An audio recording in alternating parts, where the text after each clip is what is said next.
Congress party గత assembly ఎన్నికల్లో ఇచ్చినటువంటి హామీలను వెంటనే నెరవేర్చాలని చెప్పి సిపిఐఎంఎల్ డెమోక్రసీ డిమాండ్ చేస్తూ ఉన్నది. ఎందుకంటే దాదాపు 2 సంవత్సరాలు గడిచిపోయింది. ఇప్పటికీ రైతు రుణమాఫీ పూర్తిగా లేదు. ఇప్పటికీ బీడీ కార్మికులకు సంబంధించినటువంటి 4000 పెన్షన్ అమలు కాలేదు. ఆశా వాళ్ళకు కూడా పెంచలేదు. ఇంకా ఈ రాష్ట్రంలో ఉన్నటువంటి ఉద్యోగాలు భర్తీ చేయలేదు. అదేవిధంగా వికలాంగులకు కూడా పెన్షన్ పెంచలేదు. అదేవిధంగా ఇందిరమ్మ ఇల్లు ఇస్తున్నామని చెప్పి కేవలం డబ్బులు ఇస్తున్నారు తప్ప కానీ అసలు స్థలం లేనటువంటి పేదలకు ఇంత స్థలాలు ఇచ్చి ఇల్లు నిర్మించవలసిన బాధ్యత ప్రభుత్వం ఆ రోజు తీసుకున్నది, మాట్లాడింది, కానీ ఇప్పటికీ లేదు. అదేవిధంగా ప్రభుత్వ రంగ సంస్థలు కాపాడుతామని చెప్పారు. ఇలా అవుట్ సోర్సింగ్ కాంట్రాక్ట్ కార్మికుల్ని వాళ్ళ పనిని కాపాడతామని చెప్పారు. పంచాయతీ కార్మికులకు పర్మనెంట్ చేస్తామని చెప్పి అమలు చేయలేదు ఇప్పటికీ. కాబట్టి ఎన్నికల్లో దాదాపు 100 హామీలు ఇచ్చారు.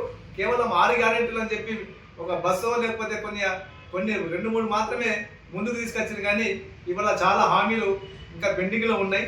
రైతు రుణమాఫీ పూర్తిగా చేయలే. కేవలం 75%, ఇంకా 25% మందికి ఇంకా రాలేదు. రైతు భరోసా కూడా ప్రతి సంవత్సరం సకాలంలో ఇవ్వడం లేదు. ఎందుకంటే రాష్ట్రంలో ఉన్నటువంటి ఆర్థిక పరిస్థితి తెలిసే కాంగ్రెస్ పార్టీ హామీ ఇచ్చింది. కాబట్టి దానికి అనుగుణంగా ఏం చేయాలని చెప్పి ప్రభుత్వం ప్రయత్నం చేయాలా. కాబట్టి ఇవాళ రేవంత్ రెడ్డి ప్రభుత్వం వెంటనే ఇవాళ రాష్ట్రంలో ఉన్నటువంటి కార్మికుల సమస్యలు, విద్యా వైద్య రంగ సమస్యలు, అదేవిధంగా నిరుద్యోగ సమస్యలను అర్థం చేసుకొని ఈ సమస్యల పరిష్కారం కోసం ముందుకు రావాలని చెప్పి మేము డిమాండ్ చేస్తూ ఉన్నాం. ఇవాళ ఎన్నికలు రాగానే మున్సిపల్ ఎన్నికలు వస్తున్నాయి. ఎన్నికలు రాగానే పట్టణాలు పర్యటించి అక్కడ 100 కోట్ల రూపాయలు ఇస్తామని చెప్పి ప్రకటిస్తారు. ఇట్లా ప్రకటన వర్షం కాదు. ఇవాళ నిజంగా ప్రజల మౌలిక సమస్యల పరిష్కారం కోసము ప్రయత్నం చేయవలసినటువంటి బాధ్యత ఇవాళ ప్రభుత్వం మీద ఉంది. ఇలా రేవంత్ రెడ్డి మీద కానీ కాంగ్రెస్ మీద ఉంది.